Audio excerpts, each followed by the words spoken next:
अस्सलाम वालेकुम बेटा, आज हमने मोमिन ख़ान मोमिन की गज़ल नंबर 2 जो कि आपके स्मार्ट सिलेबस में शामिल है वो पढ़नी है। इसमें सबसे पहले आप शायर का तारुफ़ देखें। आप 1800 में पैदा हुए, वालिद का नाम ग़ुलाम नबी था जो हिकमत का काम करते थे। इब्तदाई तालीम शाह अब्दुल अज़ीज़ और शाह अब्दुल कादिर से हासिल की। आप तिब, नजूम और मौसीकी में कमाल रखते थे। आपने 1852 में वफ़ात पाई। इसका शेर नंबर 1 देखें। ठानी थी दिल में अब ना मिलेंगे किसी से हम, पर क्या करें कि हो गए नाचार जी से हम। अब इसमें शायर कहते हैं कि मैंने अपने दिल में पक्का इरादा कर लिया था कि आइंदा महबूब से नहीं मिलूंगा, लेकिन मैं दिल के हाथों मजबूर होके रह गया। यानी कि इसमें शायर ये कहता है कि आम तौर पर जो है वो मोहब्बत के बारे में ये कहा जाता है कि मोहब्बत की नहीं जाती बल्कि हो जाती है। ये एक ऐसा जज्बा है जिस पर किसी को ज़रा भर भी अख्तियार नहीं है। इंसान जो है वो दिल के हाथों मजबूर होकर मोहब्बत का ज़ख्म खा बैठता है, ठीक है। लेकिन मोहब्बत में आशिक को बहुत से रंज भी उठाने पड़ते हैं, क्योंकि उससे रास्ते पर चलना कोई इस रास्ते पर यानी कि चलना कोई आसान काम नहीं होता। और फिर शायर कहते हैं कि ये रंज ज़्यादातर आशिक को अपने महबूब के नामुनासिब रवैये की वजह से बर्दाश्त करने पड़ते हैं। कुछ दुख और तकलीफ़ें जो हैं वो आशिक को दुनिया वालों के हाथों भी उठानी पड़ती हैं। महबूब के मुस्तकिल और मुसलसल परेशान कुन जो रवैया होता है वो ज़माने के हाथों उठाई जाने वाली मुसलसल तकलीफ़ों के बायस जो है वो बाज़ औक़ात वो तंग आकर मोहब्बत तर्क करने का फ़ैसला कर देता है। यानी कि वो ये फ़ैसला करता है कि अगर मुझे मुसलसल तौर पर अपने महबूब से जो है वो इस कदर ऐसा जो है वो संग दिलाना रवैया मिल रहा है, तो फिर वो मोहब्बत को छोड़ने का फ़ैसला कर लेता है।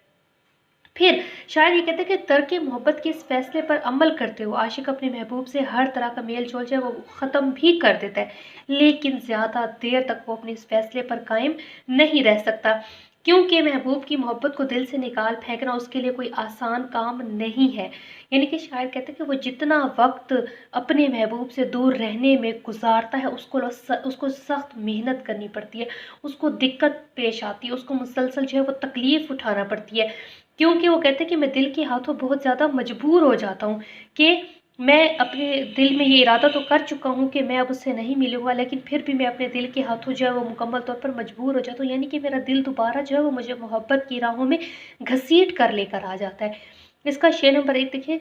मोहब्बत क्या है, तासीर मोहब्बत किस को कहते हैं, तेरा मजबूर कर देना मेरा मजबूर हो जाना। दूसरा शेर। जहाँ तक उन्हें हम भुलाते रहे हैं वो कुछ और भी याद आते रहे हैं। इसका शेर नंबर 2 देखिए बेटा। हंसते जो देखते हैं किसी को किसी से हम, मुंह देख देख रोते हैं किस बेकसी से हम। देखिए जी, शायर क्या कहते हैं कि जब हम किसी को किसी से हंसते बोलते देखते हैं तो हमें अपनी बेबसी पर रोना आता है। अब इसमें जो शायर ने किसी का लफ्ज़ इस्तेमाल किया वो उसने अपने महबूब के लिए इस्तेमाल किया। यानी कि शायर कहता है कि जब मैं तवील अरसे तक इस कोशिश में रहा कि काश मेरा महबूब जो है वो मेरी तरफ माइल हो जाए, मेरी मोहब्बत पर यकीन रख ले, लेकिन ऐसा कभी भी मुमकिन नहीं हुआ।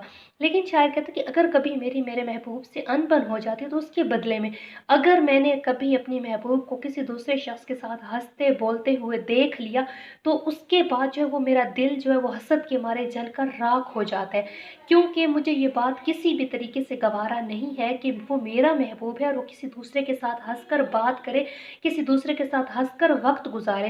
तो शायर कहते हैं कि ये बात मेरे लिए इंतहाई तकलीफ देह होती है और फिर मैं उनका मुंह देख देख कर बेबसी से रोता हूँ, बेकसी से रोता हूँ।